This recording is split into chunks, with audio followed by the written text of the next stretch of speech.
À une autre époque, Taïsir Abou Saada et Moran Rosenblit auraient été ennemis jurés.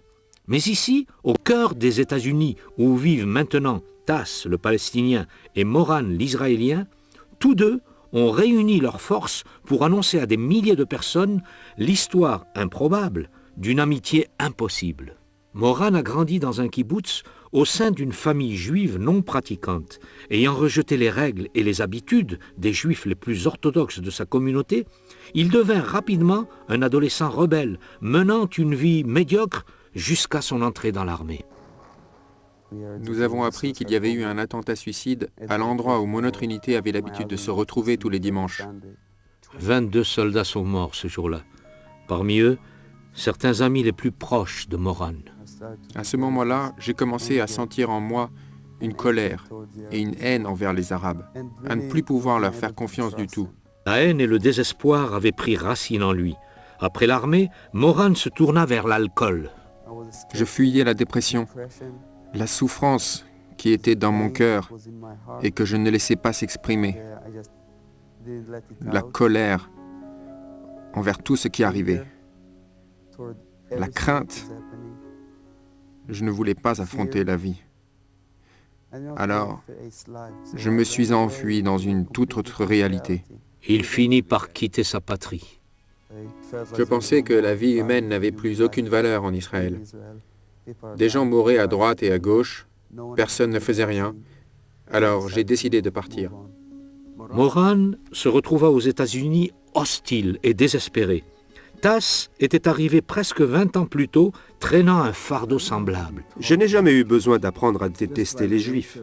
Le seul fait d'être palestinien et d'avoir été élevé dans ce genre d'environnement a permis à une haine pour les Juifs de se développer parce que je pensais qu'ils avaient pris mon pays, qu'ils me l'avaient volé.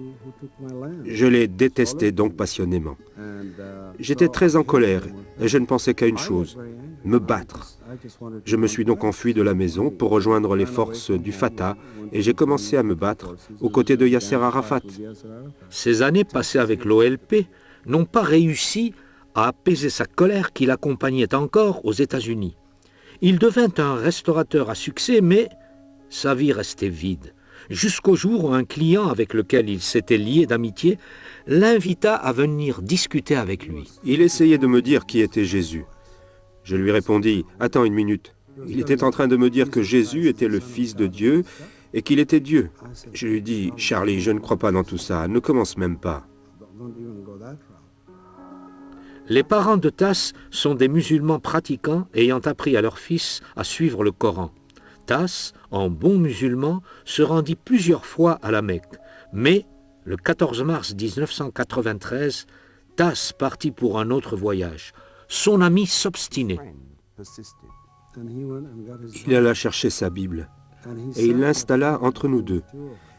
Et dès qu'il eut fait ça, j'en fus si bouleversé, je pris peur et je fis un bond pour m'éloigner de cette Bible.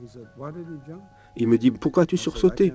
Je lui répondis, « Je ne peux pas toucher ça. » Il me dit, « Pourquoi ?» Et je lui dis, « C'est la parole de Dieu. » Pourquoi je dis ça alors que nous, les musulmans, ne croyons pas que la Bible est la parole de Dieu? C'est un des nombreux mystères que Tass ne peut toujours pas expliquer concernant ce jour-là. Un jour rempli de révélations sensationnelles, de libération et de calme. L'impression que j'ai ressentie à ce moment-là, la paix, la joie, le fardeau qui a été soulevé de mes épaules. J'ai tout ressenti sur le champ. Tass commença à lire l'Ancien et le Nouveau Testament. Il savait qu'en tant qu'arabe, il était descendant d'Ismaël. Il découvrit alors qu'Ismaël était un homme que Dieu avait béni. Cela m'a bouleversé. Quelle merveilleuse sensation de savoir que Dieu nous avait inclus dans son plan de salut. Moran devait arriver à la même conclusion à Los Angeles en 1998. Un ami l'avait invité à aller à l'église. Moran s'y rendit. Agité, rempli de questions sur Dieu et sur ce que la Bible avait à dire sur les Juifs, Moran voulait des réponses et la lecture de la Bible devint un vrai défi pour lui. Sur les Juifs, Moran voulait des réponses et la lecture de la Bible devint un vrai défi pour lui. D'un bout à l'autre des Écritures, vous apprenez que Dieu aimait son peuple, Israël. Dieu aimait mon peuple. Il l'aimait tellement que lorsqu'on continuait à pécher contre lui et à le rejeter et à rejeter sa parole, il nous est resté fidèle et il nous a envoyé le Messie promis qui devait nous sauver de tous nos péchés. Dieu a ouvert mes yeux à la vérité. Et soudain, la parole de Dieu est devenue la vérité pour moi. En l'espace de quelques mois, les deux hommes, un juif et un musulman, prirent des risques et purent renverser les obstacles traditionnels afin de chercher quelqu'un que leur famille et leur culture leur interdisaient de rencontrer. Moran l'appelle Yeshua, Tas l'appelle Aïssa, d'autres le connaissent sous le nom de Jésus.